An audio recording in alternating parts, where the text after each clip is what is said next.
Jina la Bwana Mungu wetu litukuzwe. Hamjambo watu wa Mungu. Karibuni katika jioni hii ambako inaelekea masaa matakatifu, na tukiwa tunakamilisha siku 10 za kufunguliwa. Siku 10 za kufunguliwa ambazo zinaletwa na Roho Mtakatifu. Anatuwezesha sisi kufanana na Yesu, halafu anatuwezesha kumtumikia.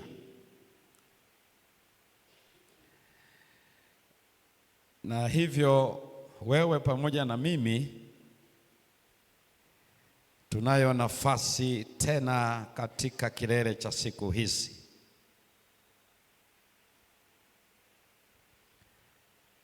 Mungu anafundisha watu wake, mimi na wewe, namna anavyotutendea toka hatua moja kwenda hatua nyingine. Hiki tunachosoma katika Biblia kiwe halisia kwetu. Kwa hivyo anayo huruma, fadhili na ni mvumilivu katika kutufundisha ili tufanane naye.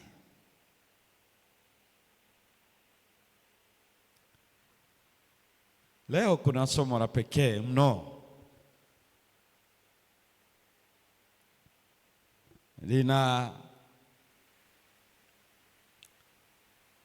Linaenda kubadilisha uelewa wetu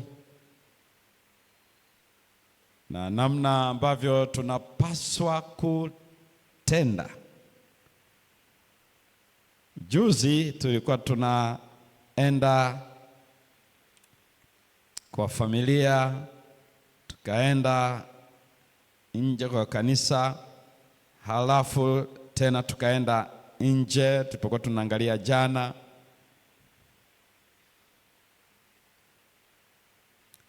Jana tulikuwa ile sura ya 3, leo tuko sura ya 4, na mnakumbuka kwamba kwenye sura ya 4 tulikuwa kuna somo pia ambalo lilikuwa linatufundisha ujasiri, kusimama kwa ajili ya Yesu kwa ujasiri, kisa cha Petro na Yohana. Tuliona hapo nyuma kwenye ile aya ya kwanza namna walivyosimama na kuendelea wakiwa katikati ya baraza lenye mamlaka ya kidini, na ambalo viongozi walioko mle wako kwenye mamlaka ya serikali ya Kirumi, na wakaishia kuwatisha Petro na Yohana. Ilikuwa ni sura hiyo ya 4 pia, na nilieleza kwamba imetokana na ile sura ya 3 ambako tuliangalia jana kwenye mlango au lango la uzuri, kile ambacho Mungu alitenda kupitia huduma ya Petro na Yohana. Kwa hiyo sura ya 4 haishii tu anapokutana na upinzani sasa, halafu ikituelezea pia kanisa lilichokifanya, kwa sababu kwenye hiyo sura ya 4 kuna hilo tukio, halafu unaona tukio la kanisa linachofanya, wanavyoomba ili wapate kunena kwa ujasiri, halafu mahali pale pakatikiswa tena, ndio Biblia inaandika vile, halafu wakajazwa Roho Mtakatifu. Sasa akishamaliza tu hapo, ndiko tunaenda kuanzia sasa aya zinazofuata, aya 32 mpaka aya 37, na somo letu lina kichwa kinachosema kufanya ukarimu wa pekee, na wametafsiri katika lile neno la Kiingereza practice radical generosity. Miongoni mwa maneno ambayo pia Kiswahili inapambana mpaka uwe na maelezo mengi kidogo, lakini neno la Kiingereza ni hilo neno radical. Kwa sababu kama mtu akiwa upande wa kidini na anafanya mambo kinyume katika uelewa wa Biblia, anasema huyo ni radical. Lakini hapa itumiki upande huo, kwa sababu hiyo radical manake ni ile iko ni pekee, kwa maana ya kwamba unakosa ulinganishe na wapi kwingine, imejitenga kwenda mbali sana. Kwa hiyo anasema tufanyie hicho. Kitu gani? Ukarimu wa aina gani ambao ni radical. Kwa hiyo wakatumia Kiswahili pekee. Sasa pekee, maneno ya Kiingereza ni mengi sana kuhusiana na pekee, lakini ili radical ni ile ambayo unaingia, unaangalia, unasema hapa Bwana tujalie. Sasa Luka, Bwana anamtumia kwa namna ya pekee kuandika, kwa sababu najua kitabu cha Matendo ndio daraja linalounganisha vitabu vile vinne vya Injili, yaani maisha, huduma ya Yesu, kifo chake na ufufuo. Halafu ndicho kinachounganisha na zile nyaraka, zile barua za mitume. Kama kisingelikuwepo kitabu cha Matendo hapa katikati, tungekuwa tunajiuliza tu, kanisa la Mungu lililoko Efeso, Efeso injili ilifikaje? Ni kwenye kitabu cha Matendo ya Mitume ndio unaona injili ilifikaje Efeso, injili ilifikaje Galatia, injili ilifikaje Filipi, injili ilifikaje yani ni kitabu hiki cha Matendo ndicho kinaweka hiyo linki.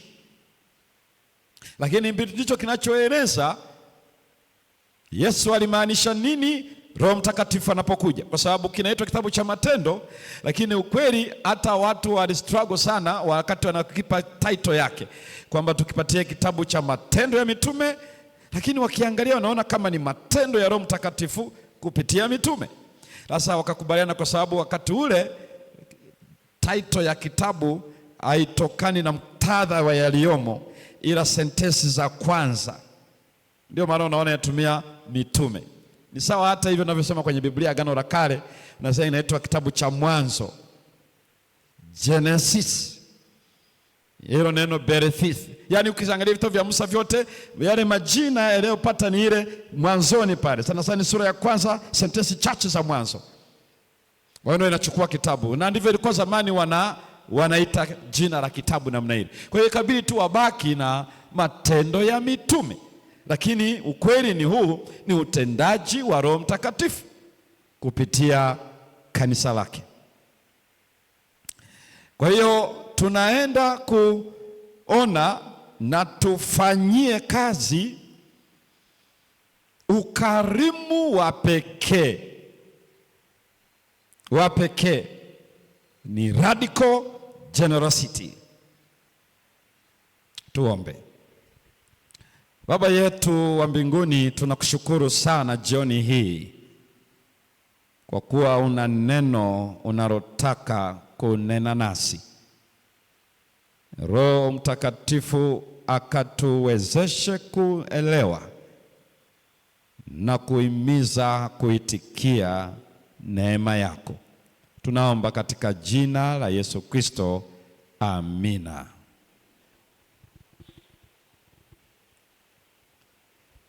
Matendo sura 4, tusome. Fungua Biblia yako na tuweze kusoma aya ya 32 mpaka 37. Tusikilize vizuri kwa sababu somo letu liko hapo. Aya ya 32 hadi 37.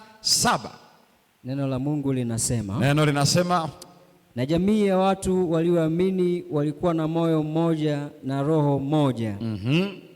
Wala hapana mmoja aliyesema ya kuwa kitu chochote alichonacho ni mali yake mwenyewe.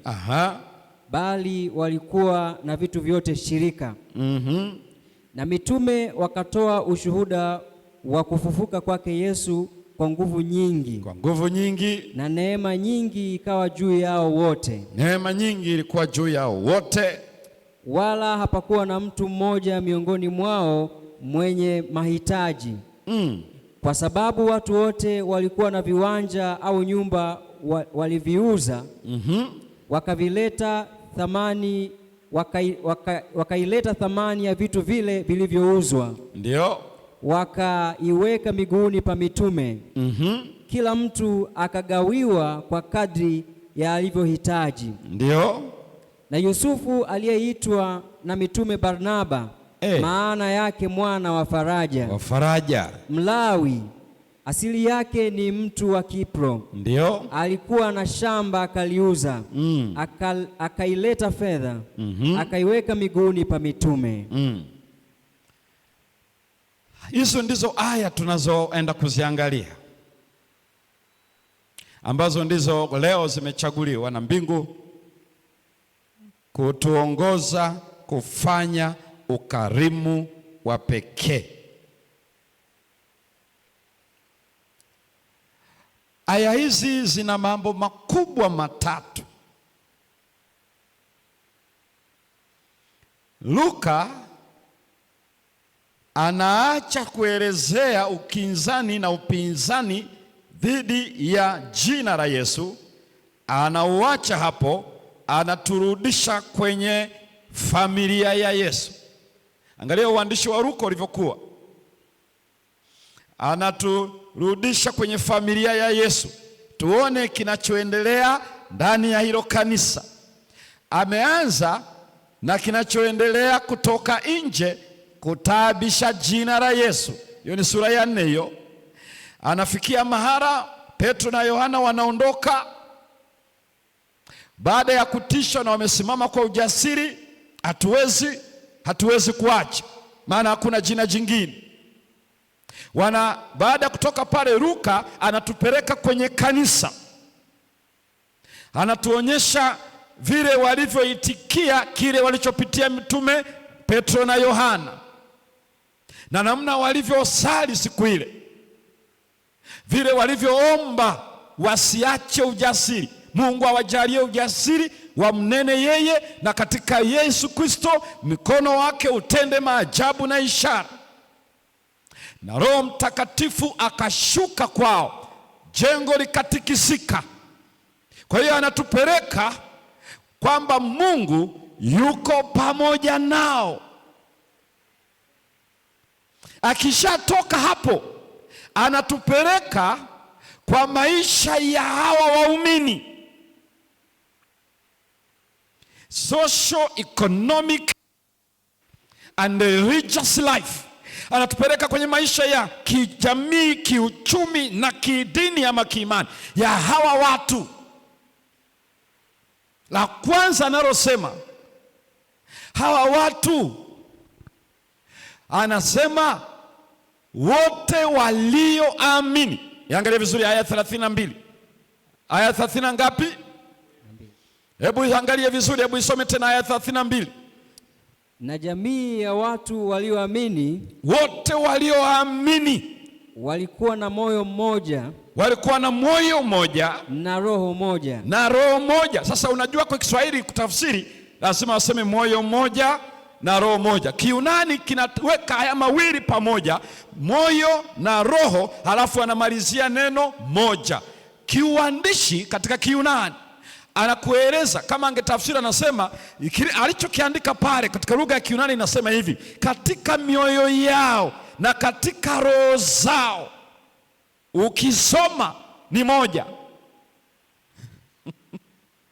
Ndicho anachoeleza. Anatumia hilo neno hapo, karidia, ambao ndio unaona anatumia cardiovascular, mishipa ya moyo, cardios. Neno karidia, moyo. Halafu anatumia neno tsuke, roho.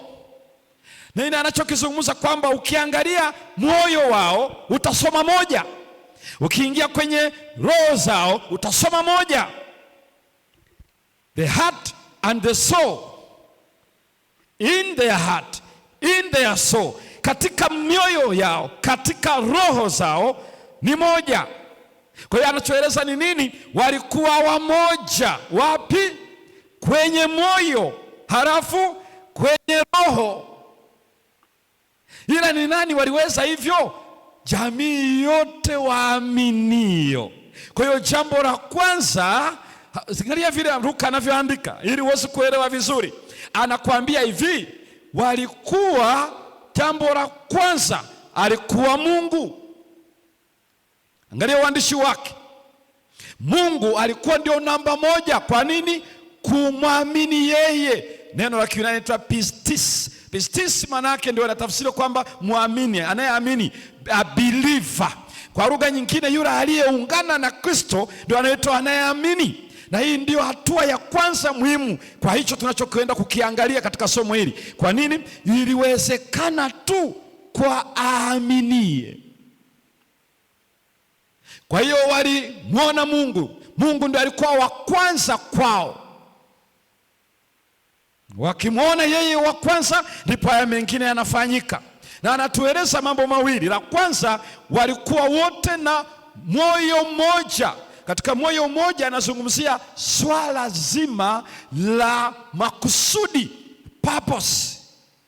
Yaani huyu na huyu, kusudi lioko ndani ya huyu, lioko ndani ya yule, lioko ndani ya yule ni lile moja. Anaposema Biblia, mpende Bwana Mungu wako kwa moyo, karidia. Kwani Wayunani wanatumia neno lev. Kwa nini? Wana roho moja, wana kusudi moja, lakini kwa roho moja. Suke ambayo nazungumzia pale na maana why. Kuna moyo, halafu kuna roho. Anazungumzia uhai wao, kila ambacho ndicho kinafanya waweze kuishi. Ndio lugha anayozungumza Paulo, kuishi kwangu ni Kristo na kufa ni faida. Anazungumzia yani kuishi kwao, totality of their life, yani ukamilifu wa maisha yao ulikuwa unazunguka hapo kwenye hiyo joint ya hilo kusudi walionalo. Hakuna ambacho kinaweza kuwatoa. Kama ungelikuwa unazunguka, kinazunguka hapo tu. Hiyo ndio ilikuwa sumaku yao, ndani ya huyu, ndani ya huyu, ni hapo ndipo wanakozungukia. Kwa hiyo makusudi ndani ya moyo yanazunguka kwenye hilo ambao ndio uhai wao ulipo, na hawana mengine. Tutakuja kuangalia ni kwa nini hiyo kitu inafanyika. Kwa hiyo walikuwa hivyo. Kwa hiyo anapozungumzia Wayunani wakiandika moyo mmoja, roho moja kwenye grama yao, kwa sababu wanaiweka ile moja mwishoni. Wao hawajasema hivi, hawajasema ami, wanatumia neno kaldia ami, alafu wanatumia neno suke ami, ambalo ni neno ile ambalo linazungumzia Amy, ambao ndio mmoja. Sasa wao hawajatumia, wametumia kaldia, alafu wakajumulisha na hilo neno tsuke, alafu ndio akamalizia moja. Uandishi huo katika grama ya Kiyunani inachosema ni hivi, moyo na roho ni mmoja. Kwa hiyo lugha yake ni kwamba huyu na huyu na huyu na huyu ni kitu kimoja. Anachomaanisha kwa Kiyunani ni hivi, wana umoja. Hiyo ndio grama ya Kiyunani. Kwa hiyo unaposoma unasikia walikuwa wamoja, walikuwa na kitu kimoja. Ni wewe uandishi unaotajwa kimoja katika nini? Wao na roho moja na wana moyo mmoja. Kwa hiyo ukichungulia ndani ya moyo wa huyu, ukachungulia ndani ya roho ya huyu, hicho unachokiona mle ndicho utakiona kwa huyu, ndicho utakiona kwa huyu. Hivyo ndivyo Roho Mtakatifu anaweza kufanya kwa wanadamu wanaoitwa waaminio. Na ili iweze kufanikiwa ni wale tu waaminio, pistis, wanaomcha yeye, waliomuungamia yeye, waliotubu kwake, waliomkubali wewe ni Bwana na Mwokozi. Na ndipo mchakato unaanzia hapo kurejesha hiki ambacho tunakwenda kukiangalia. Kwa hiyo kitu cha kwanza kabisa ni waaminio. Ndio maana unaangalia hata anaposema na ishara hizi zitaambatana nao waaminio. Ndivyo anaandika Marko, kwa jina langu watafanya hivi, kwa jina langu watafanya hivi, kwa jina langu watafanya hivi. Lakini bado ukienda pia kwa Paulo anaandika kwa Warumi ya kwamba, anaeleza kwamba kila aminie hata tayari. Halafu nasikia kila aminie, yaani anaeleza kila amini, yeye anayeamini manake wana uhusiano na yeye. Kwa hiyo ndio kitu cha kwanza Luka anachokiweka kwenye hiyo aya 32, ni wale waaminio ndio wanaweza kuingia hatua ya pili, wanaingia hatua ya tatu.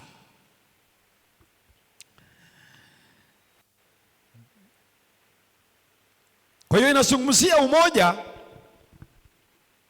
Huu umoja anachoandika Luka sio umoja unaotokana na vikao vya kanisa la mitume. Wala hautokani na matangazo ya mitume. Watu wa Mungu tuwe wamoja, tuwe na umoja.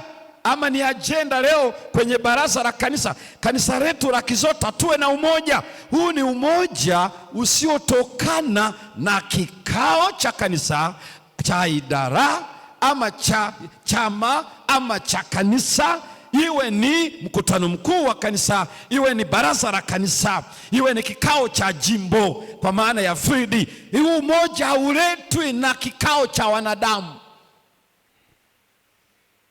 Ni umoja ambao Yesu aliomba kwenye Yohana sura ya 17, wote wawe na umoja, mimi ndani yao na Baba ndani yangu na wao ndani yangu. Kwa hiyo ni umoja wa kukaa ndani ya Yesu. Na umoja kukaa ndani ya Yesu alisemaje? Unajua, alieleza hivi, ninyi mkishika neno langu, mimi na Baba tutakuja na kuweka makao ndani yenu.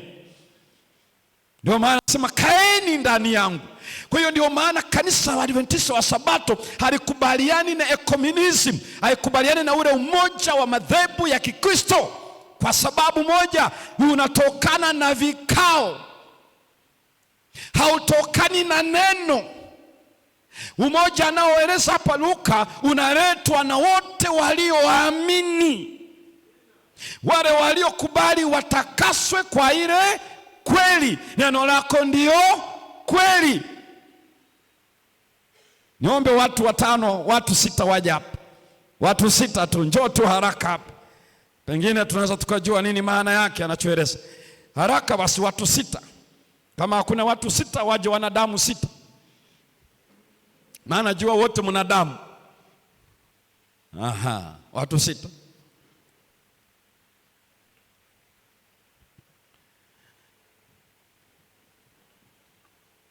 Wesimama hapo.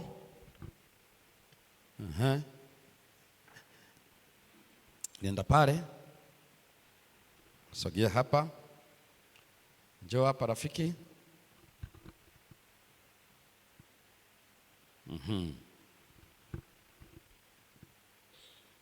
Njoo hapa kidogo.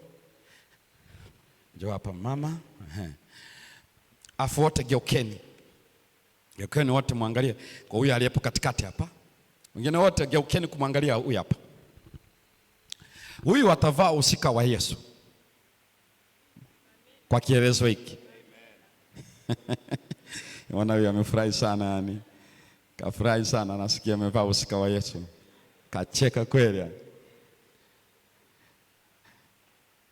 Huu umoja ni umoja uliosiotokana na kikao. Ukiona kanisa sema jamani tuwe na umoja, kikao wamekaa jamani tuna ajenda ya kikao, mnapoteza muda. Huo hicho kikao na hiyo ajenda mnafanyaje? Labda kama ni vikoba. Lakini kama ni kwa ajili ya Kristo, hamna. Yesu anasema hivi, wakae ndani na mimi ndani, Baba ndani ya Mwana, na ili wawe na umoja, na hivyo ulimwengu utajua Yesu ametumwa na nani? Na Baba. Ndio Mathayo hiyo sura ya Yohana 17 aya 21 hadi 23.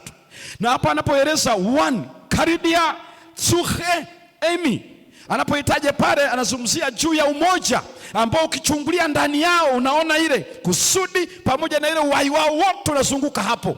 Ni maana yake anachoeleza ni nini sasa? Sasa ikiwa huyu hapa ni umoja unaosomwa ni umoja wa kukaa ndani ya nani? Ya Kristo. Umoja wa kulishika neno la nani? La Bwana. Umoja wa uongofu, umoja wa kutubu, umoja wa kusema Yesu ni Bwana Mwokozi wangu na kusema ataongoza maisha yangu. Ndio umoja unaosemwa hapa. Sasa huyu hapa yeye ameamua kukaa ndani ya Yesu. Sogea ukae ndani ya Yesu hapa. Huyu naye ameamua asogea akae ndani ya nani? Sasa huyu amekaa ndani ya Yesu na yule ndani ya nani? Wamekuwa wamoja ama hawana umoja? Wamekuwa wamoja ama wako umoja? Huyu hapa ana zero distance kwa Yesu na huyu ana zero distance kwa nani? Kwa hiyo hapa hakuna katikati, hakuna gepu. Ukichungulia huyu alionalo Kristo ndio hiyo, let this mind. Hebu muweni na nia ya nani? Ya Kristo iliyokuwa pia ndani ya Yesu Kristo, ambaye mwanzo anakueleza kwenye ile Wafilipi ile sura ya 2 ile aya ya 5 mpaka aya ya 8, anaeleza kwamba kila goti kwa jina lake amelikimia kupita yote. Sasa anaeleza huyu amepata nia ya Kristo na huyu ana nia ya Kristo, kwa hiyo wana umoja. Huu umoja hauletwi kwa vikao, ila wamejikuta wote hapa. Kusudi la Yesu liko ndani ya huyu na liko ndani ya nani? Kwa hiyo moja kwa moja hawa ni umoja. Hawakukaa mabaraza ili wajikute wako hapa. Baraza la kanisa halileti watu kwa Kristo, wala mkutano mkuu. Watakase kwa ile kweli, neno lako ndio kweli. Kwa hiyo amekubali kutakaswa, na kwa sababu amelishika neno lake amekaa ndani ya Yesu. Amelishika neno lake amekaa ndani ya Yesu. Hawa wana umoja. Sasa hawa walioko pembeni hawa wakitoa matangazo tuwe na umoja, swali ni hili, umoja na nani? Wewe ambao unatuhubiriaga kwamba jamani tuwe na umoja, idara hii hatuna umoja, umoja na nani? Kama una kazi ya kusaidia hawa wana idara, waambie na wasaidie wawe na umoja na nani? Wakishakuwa na Yesu na wakiwa wako naye, wanalo kusudi lake. Ajenda ya Yesu ndio ya kwao. Hakuna kingine ambacho kwao hawatakiona. Hiki ndicho anachoeleza. Hiki ndicho kinachozungumzwa hapa. Walikuwa na kusudi moja, kwa maana ya moyo mmoja, na walikuwa na roho moja. Ndani ya roho zao, ndani ya mioyo yao utakuta moja. Bila kujali ni kabila gani, ni utaifa upi, wana rangi ipi, ni jinsi gani, wanajua kiasi gani, wana elimu kiasi gani. Hiyo sio inayosemwa hapa. Anayesemwa hapa ni uongofu wa kila mmoja utakaowaleta hapa. Kwa hiyo kusema jamani turudi mchana tukafanya hivi, tunajenga kanisa, tunashughulikia kiwanja hiki, tunashughulikia na shamba la kanisa, tunataka tukaoteshe mahindi. Huyo anatangaza ni mzee. Yale mahindi sio ya kwake, yale mahindi ni kwa ajili ya Kristo, na walio na Yesu Kristo watakuja, kwa sababu wana umoja naye. Ile ni biashara ambayo waiko ndani ya mioyo yao, ndio inayowafanya waishi. Ndicho kinachozungumzwa hapa. Kwa hiyo walikuwa kitu kimoja, walikuwa na umoja. Ni umoja unaohusu kukaa ndani ya Yesu. Kama sio kukaa ndani ya Yesu, tunajihangaisha, haitatokea kizota tukawa na umoja. Maana umoja wa Biblia ni umoja wa kukaa ndani ya Yesu. Lakini ule wa kusema tufanye umoja, huo tunaanzisha SACCOS. Maana hiyo SACCOS haianzishwi kwa jina la nani? Inabidi mlete sheria za nchi ndizo ziwawekee umoja. Ukitaka kukopa masharti ni haya, huo umeshawekeza kiasi hiki. Maana ndio utaratibu wa SACCOS. Ni vikoba vina utaratibu wake. Kwa hiyo zile taratibu zinaunda umoja. Huu umoja unaletwa na Kristo. hauhitaji matangazo, hauhitaji vikao. Ukiona sema jamani wanawake tubaki, unaona wanawake wanaamua kuvaa suruali ghafla wanaondoka, usianze kung'ang'ana. Hawajakukataa wewe, ila hawana habari na nani aliyewaumba na akawakomboa wakiwa wanawake. Sasa wewe unaanza kupandisha mabega, sijui wananionaje uongozi wangu. Kwani ulikuwa unatafuta umoja na wewe? Wewe hivi uliona alichoambiwa Samuel? Samuel alilia mno alipoambiwa ya kwamba unatafuta watawala wafanani na mataifa ya jirani. Samuel akasikitika mno. Mungu akasema, Samuel, usiwakatalie hoja yao. Hawajakukataa wewe, wamenikataa nani? Mimi. Wasikilize. Unajua vitu ambavyo kashakatamaa viongozi ni pale unasimama unatia wa moyo kanisa kwa ajili ya utume, watu wanakuangalia tu kama unapigia gitaa kwa mbuzi. Mwisho anasema hili kanisa hili bwana, nilikuja nina nguvu. Niko hama kutoka kule Shinyanga, nilikuwa na nguvu sana. Sijua watu wa mjini hawa wakuguse sasa mwakani. Bwana amekuita katika kikao kilichopita ili uwe shemasi. Nasema unajua kanisa lina watu wengi, tujaribu karama. Unajua alishaonja joto la jiwe huyo. Unafikiri ni kitu gani? Mwingine anasema sitakuwepo, nitakuwa nimesafiri. Mwakani naenda kusafiri, mwingine anasema naenda kutibiwa. Sasa hapa kwa sababu kusema kutibiwa, si ni hapa Mkapa Benjamin. Na hapa General. Na kwingine wapi? Labda hapo Dar es Salaam, wanajua ni karibu tu.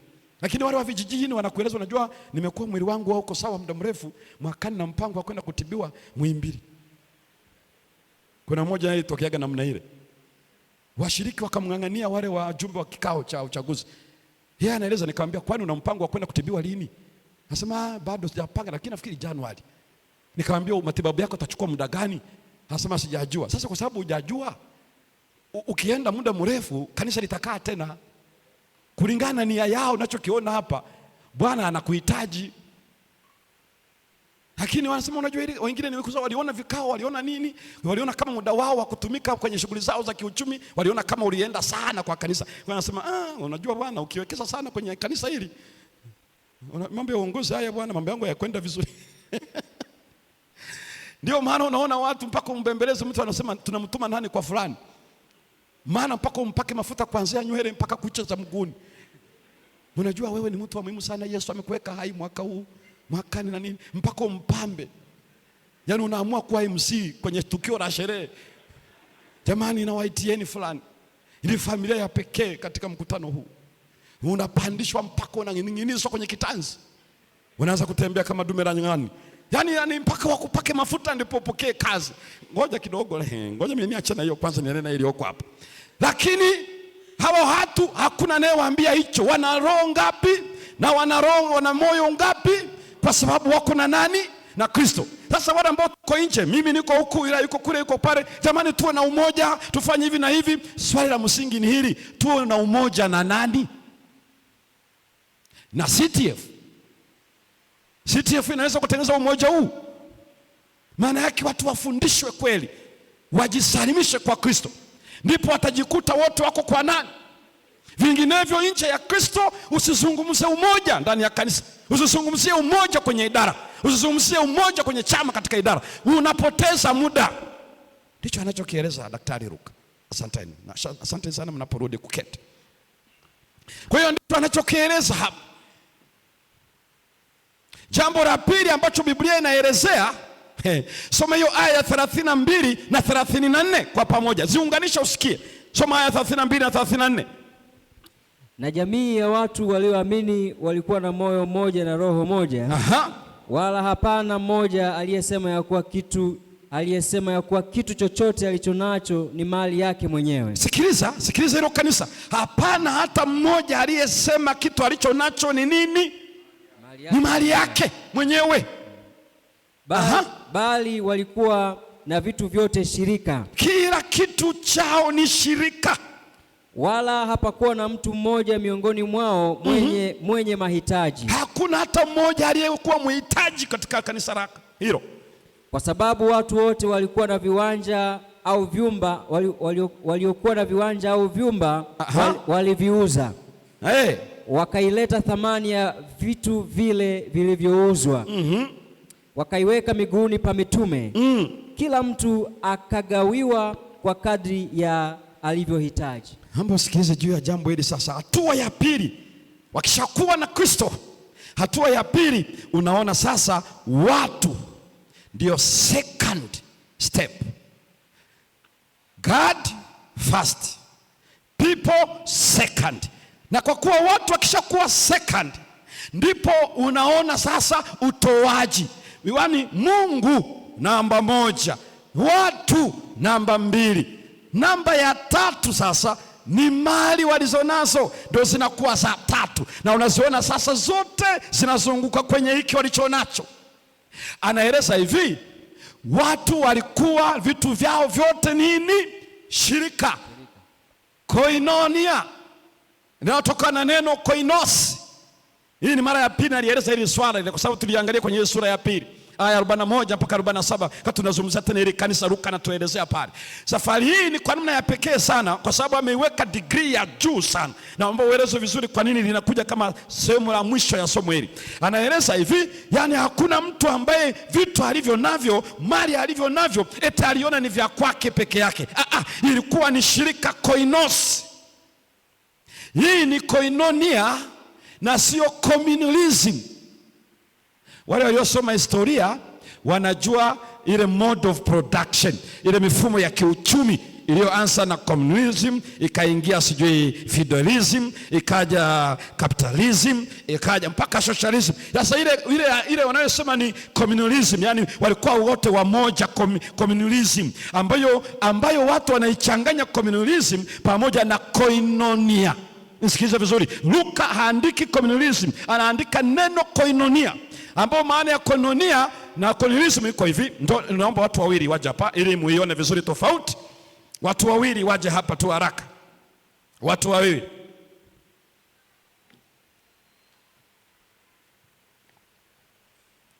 Asante. Shika hivi. Huyu ana vitu vyake hapa, ana kitabu. Sogea tu kidogo hapo. Ana kitabu na ana simu. Ana funguo pia. Itoe tena hiyo funguo, ni vitu vyako, hizo ni mali zako bwana. Maana ukiwa na ufunguo, manake hizo funguo zina mali. Zinafungua mlango, kwa hiyo ni nyumba hiyo. Ikiwa ni gari, ni mali iko hapo. Kwa hiyo ana vitu vyake pale. Huyu atachukua usika wa koinonia. Huyu atachukua usika wa ile inaitwa communalism, ambao ni mfumo wa kwanza ambao unaitwa kwa Kiswahili ujima, ambao vitu vyote ni ushirika, vitu vyote ule mfumo ule. Sasa ujima unasema hivi, unamwona huyo, vitu vyote ulivyo navyo ni vya kwangu, nikitaka na vichukua. Unavitaka? Ndio navitaka. Vichukue. Hiyo ni communalism. Vitu vyote ulivyo navyo ni vya kwangu, nikitaka nafanyaje? Na vichukua. Asante sana. Koinonia inasema hivi, hivi vitu ni vya kwangu, ukiwa na hitaji nitakushare. Kwa hiyo angalia vizuri sana. Hivi vitu ni vya kwangu, ukiwa na hitaji nitakupa. Unaona tofauti? Ni vya kwa, ila ukiwa na hitaji nitafanyaje? Takupatia. Ile ya ujima inasema hivyo ulivyo navyo ni vya. Huyu anasema hivi vitu ni vya kwa. Huyu anasema ulivyo navyo ni vya nani? Huyu anasema nikivitaka nafanyaje? Huyu anasema ukiwa na hitaji nita. Angalia vizuri hapa, tafafanua uweze kuelewa. Maana yake ni kwamba walitoa kwa hiari yao wenyewe. Jambo la kwanza ni hili, kanisa la awali lilikatisha tamaa umasikini. Mnanisikia? Lakini this church discouraged poverty. Ndio maana walihakikisha hakuna aliyemhitaji. Sasa angalia vizuri jambo hili ili uone jinsi lilivyokuwa. Yaani ukiona kanisa lina uchungu kuona hakuna mhitaji, na akiwepo akili zao, mali walizonazo, elimu walionayo, wanahakikisha hawezi kuwa mhitaji, na halafu ni sehemu ya mwili wa Kristo. Hiyo kwao ilikuwa marufuku. Kanisa hili Biblia inaeleza hivi, hakuna aliyekuwa mhitaji. Ndio maana nasema hii ni radical generosity. Hii ni ukarimu ambao ni radical. Hakuna muumini ambaye alijua fulani analala njaa. Hakuna. Imradi amejua ilikuwa ni kosa la kufisha. Kwa nini? Atauza shamba, atauza gari, atauza nyumba. Waliokuwa na zile extra, wana mashamba kadhaa, wanazo nyumba kadhaa, waliziuza wakaleta kwenye uongozi miguuni pa mitume. Na ndio maana watu wanaotaka leo mpaka wazee wawafikie, wawapambe, unajua ni mtu wa muhimu, tuna ujenzi wa kanisa na tujieleze kwao. Hicho hakipo kwenye Biblia. Tunawafanya wazee wa kanisa na wachungaji kama watu wanaotoza kodi. Hawa sio watu wa TRA. Unajua mzee tukimpelekea mchungaji, tukampelekea yule mzee, unajua yule mtu wa Mungu yule ana mali, ila sasa ni mpaka wa mtu wamfuate. Jiepushe na hicho kitu. Narudia, jiepushe na hicho kitu. Ukiona uongozi mpaka wakufate ndipo utoe, ole wa mbingu. Maana yake wewe ni marehemu, kwa sababu haujui chochote, hauoni, macho yashafumba, masikio hayasikii matangazo, hayajui mipango ya kanisa. Kwa hiyo unasari pale kama kibudu. Wanaeleza jamani, tuna mikutano, kunapeleka effort, inahitajika mabati, inahitajika tujenge hiki, inahitajika hiki na kile. Yaani wewe unasikiaga kabisa na wanaeleza havijatosha, na unataka wabishe hodi mpaka wakusimulie, halafu useme ngoja tutakaa na mama.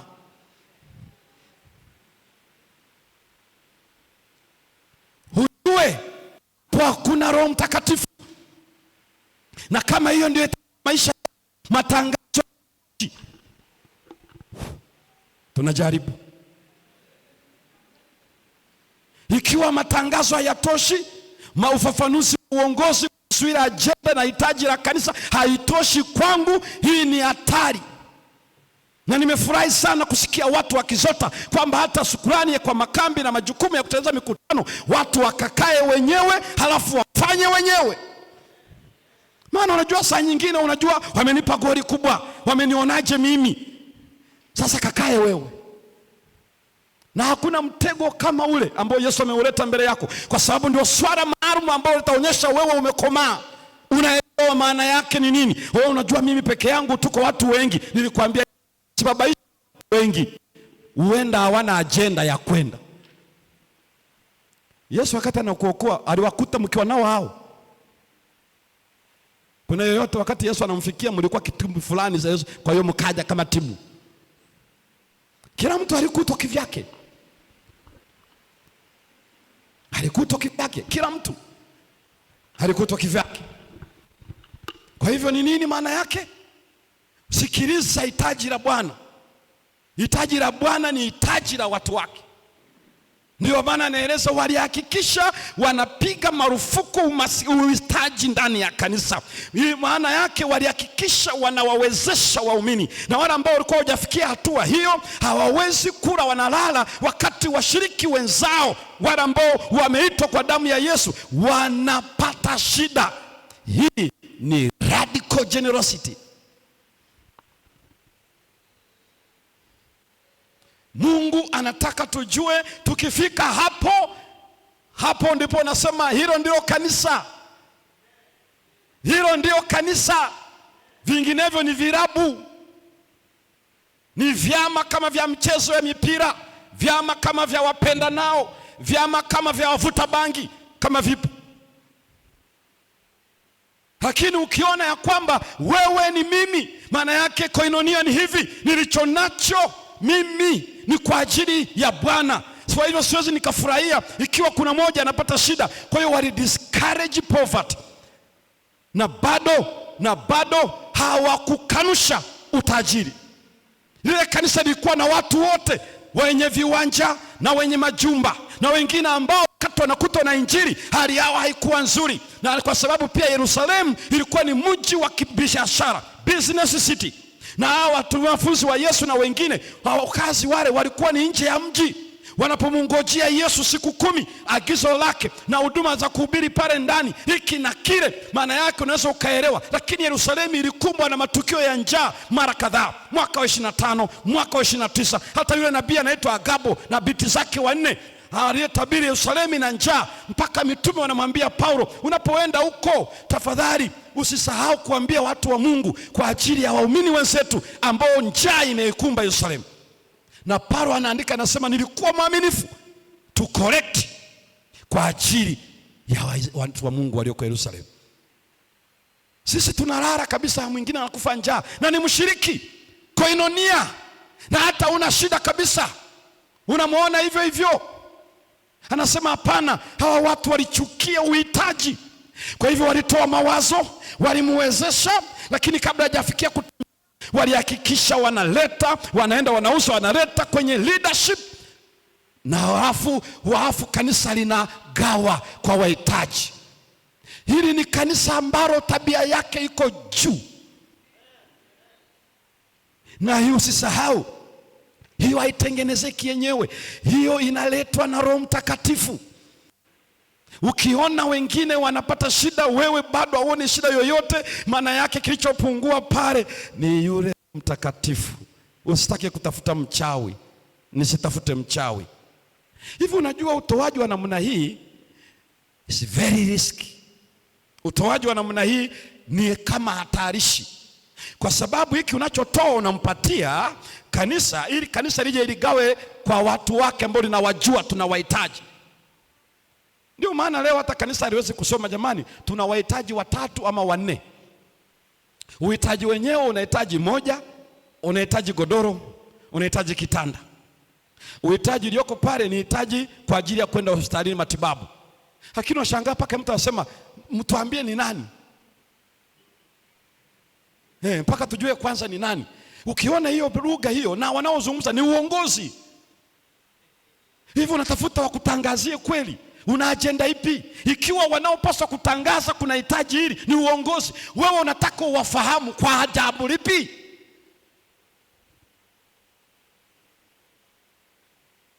Biblia inaeleza walipokuona kuna uhitaji, walileta wakaweka kwenye miguu ya nani?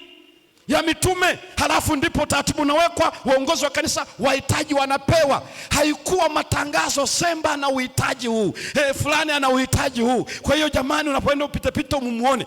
Nisikizeni wazee wa kanisa, hakuna kitu hatari kama kile kutaja watu walio kwenye changamoto na wanatangaziwa kwa watu. Sisi ndio tunaweka nafasi ya ibilisi kuharibu.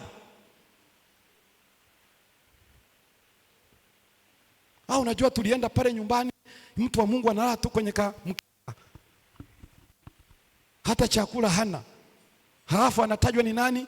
Usimuone mtu wa Mungu anajitahidi, huyu Semba jamani, anakula mlo mmoja kwa siku 2. Ni hapo naamsha usikivu wa kanisa.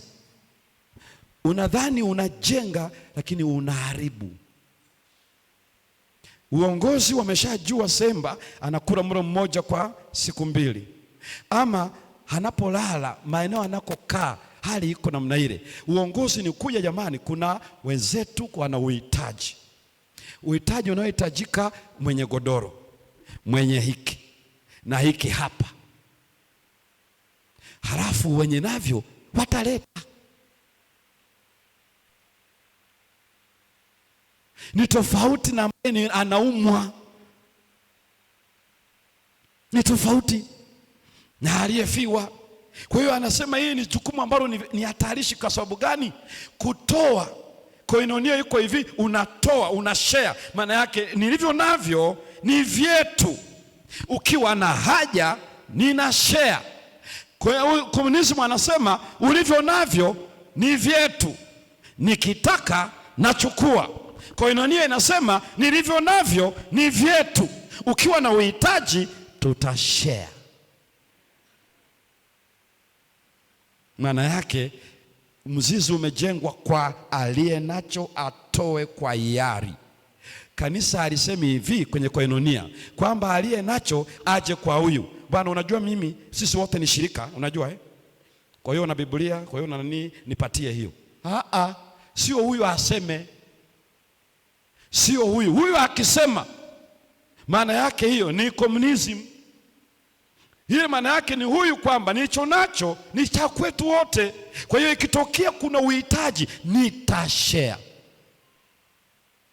Ndicho kinachozungumzwa. Na kwa sababu hiyo ni mpaka Roho Mtakatifu, kwa sababu unaposhare hautazamiwi kupokea baadaye wakurudishie. Hawa hawawezi kupokea maharage halafu waje wakurudishie wewe nini? Maharage. Hiyo haitakuwa koinonia, hiyo itakuwa ni uwekezaji. Mnanisikia? Ikiwa tunatoa ili baadaye na mimi aje nirudishie, ni uwekezaji. Biblia haisemi uwekezaji. Biblia inazungumzia kushare, yani tunashirika wote. Nilivyopewa navyo mimi ni shirika. Kwa hiyo ikitokea mmoja ni mhitaji na kwenda kuvichukua, nauza, kanisa linafanya. Na ndio maana narudia mpaka dakika hii, ndio maana hata harusi zetu, kwa sababu huo ni uwekezaji. Nimesemaje? Uwekezaji. Halafu anasema tunajaliana, kanisa ni uwekezaji tu. Ndio maana wanaotoa kadi na zile mchango ya harusi ni ili kesho nimewekeza 2028 mwanangu anaoa, nitapeleka chombo. Usifikiri wanafanya hawajui, ni uwekezaji. Na ndio maana kama na wewe ulikuwa hujawekwa uwekezea, hautapata kadi. Na kwa sababu ni uwekezaji, lazima wote wanaowekeza wawe na vikao vyao sehemu maalum, waende kwenye ukumbi. Wawekezaji. Halafu anasema ni koinonio. Ikiwa kwenye kuoa na kuolewa hawa waumini huwataki, una wale wadafiki zako maalum mnaokula kuku kwa mrija, tutakusubiri wakati wa kwenye jeneza tukuchungulie.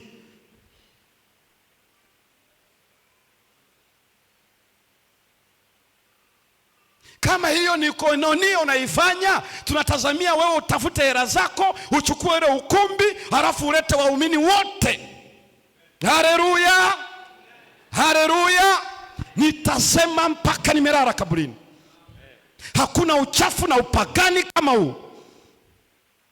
Unavunja moyo sana kanisa. Halafu ndio hao mashemasi wanaokuja wanaandaa meza ya Bwana, unaokota kipande cha mkate, unachukua kikombe. Halafu leo kwenye tukio ambao bwana harusi anawakilishwa kwao, leo unaenda ukumbi pi na kadi maalum, basi toa kwa kila muumini. Mpaka wazee waseme jamani bado zipo kadi. Halafu usafiri, kuna basi vyameandaliwa, usafiri upo na kadi zipo. Tukusikie ufanye hivyo, ndio tujue ya kwamba na wewe umetafuta tu venyu, ila moyo wako ni koinonia. Usipofanya hivyo, inadhihirisha wazi hapa kuna uchafu unaendelea. Sio hilo kanisa la mitume lilikuwa tofauti. Paka watoto walikula ubwabu, wengine wakapewa bereko waende nao nyumbani. Ili kanisa likifika hapo, unaweza ukasema hapo Yesu anaongoza. It's very risky to share, kwa sababu it will never come back. Na kwa kuwa sisi akili zetu ni uwekezaji, na tunafikiri uwekezaji ndio Ukristo ndani ya kanisa, unampatia yule ambaye atakupatia, ila yule ambaye unajua hatakupatia shauri zake. Alafu tunasema tuwakarimu, unajua hiki na kile. Hii Biblia inachoeleza koinonia, radical generosity. Hicho kinachozungumzwa.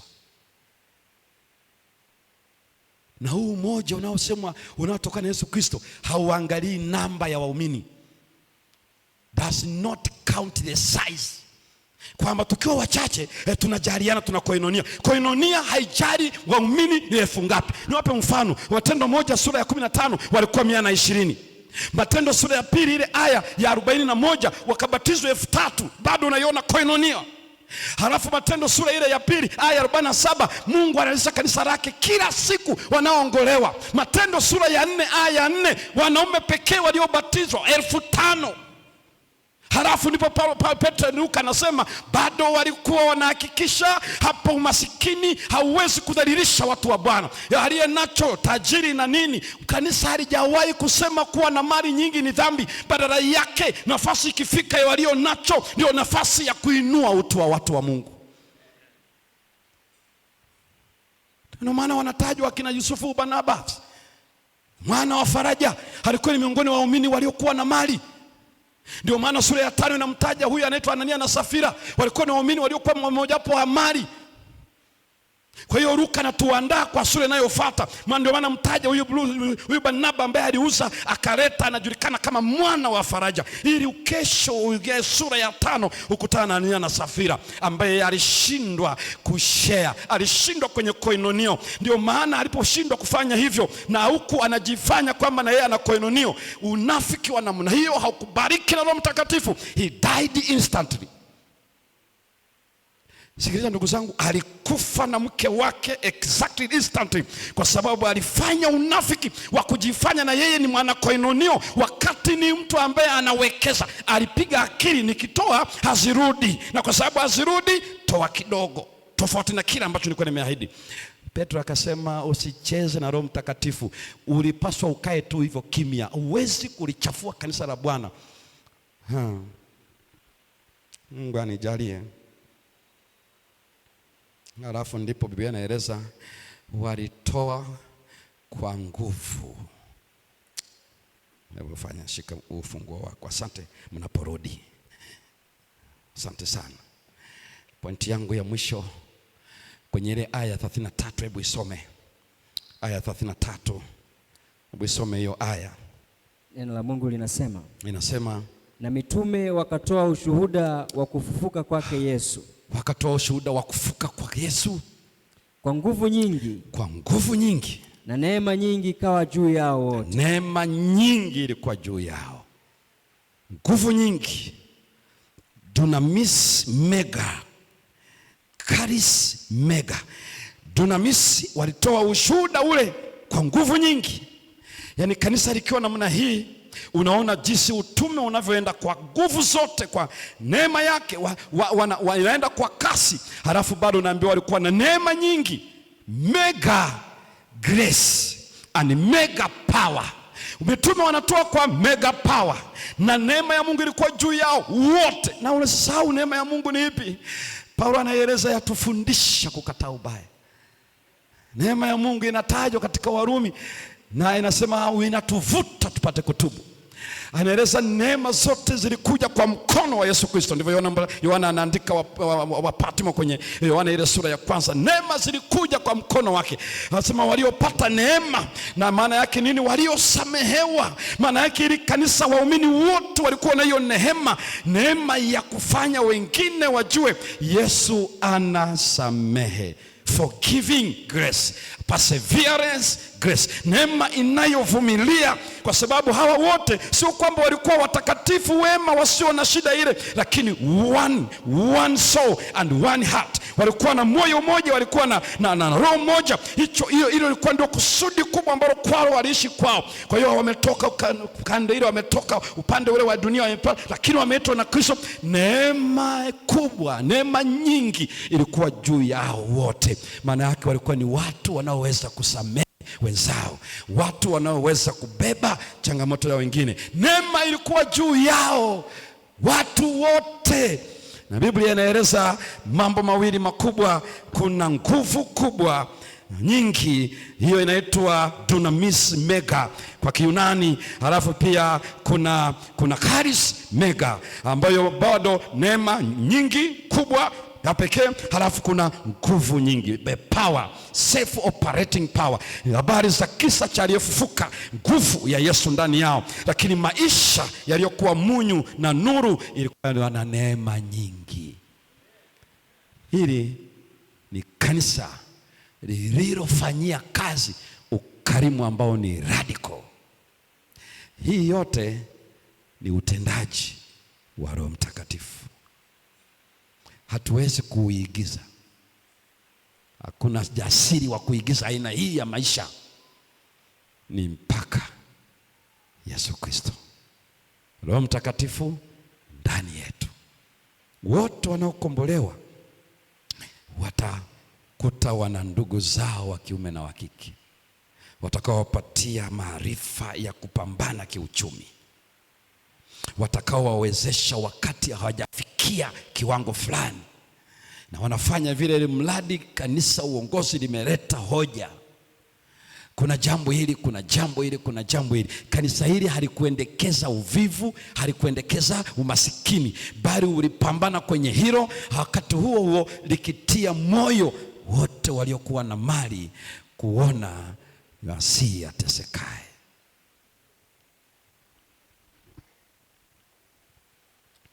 Mungu atutendee hivyo na kuzidi kwa jina la Yesu. Amina.